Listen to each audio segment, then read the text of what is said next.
On January 6, 2021, supporters of President Donald Trump attempted to overturn Trump's election loss by storming the Capitol during a riot and violent attack against the U.S. Congress, disrupting the joint session of Congress assembled to count electoral votes to formalize Joe Biden's victory. As part of investigations into the attack, the Federal Bureau of Investigation opened more than 400 case files, and more than 500 subpoenas and search warrants have been issued. More than 500 people have been charged with federal crimes. On January 7, Michael R. Sherwin, the interim United States Attorney for the District of Columbia, said rioters could be charged with seditious conspiracy or insurrection. He said any Capitol Police officer found to have assisted the rioters would be charged. And he further suggested that Trump could be investigated for comments he made to his supporters before they stormed the Capitol, and that others who assisted or facilitated or played some ancillary role in the events could also be investigated. As of January 14, the majority of charges filed were for disorderly conduct and unlawful entry. Also on January 7, House Homeland Security Committee Chairman Benny Thompson said that any rioter who entered the Capitol should be added to the federal no-fly list. Former acting FBI Director Andrew McCabe and Inspector General David C. Williams argued Trump could face criminal charges for inciting the riot.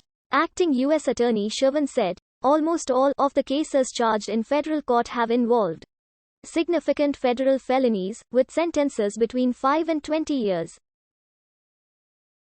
Many have been charged with assault on law enforcement officers, violent entry and disorderly conduct on Capitol ground, trespassing, disrupting Congress, theft or other property crimes, weapons offenses, making threats, and conspiracy. Some criminal indictments are under seal. The majority of cases are in federal court, while others are in D.C. Superior Court.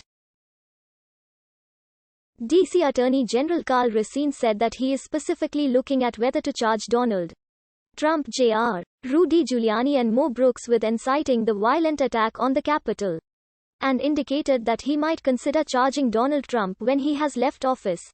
Calls for Trump to be prosecuted for inciting the crowd to storm the Capitol also were made in the aftermath of the event. D.C. Mayor Muriel Bowser said, "We saw an unprecedented attack on our American democracy incited by the United States President. He must be held accountable. His constant and divisive rhetoric led to the abhorrent actions we saw today." Legal experts have stated that charging Trump with incitement would be difficult under Brandenburg v. Ohio, the Supreme Court ruling which established that for speech to be considered criminally inciting, it must have been intended to incite imminent lawless action, and likely to incite or produce such action.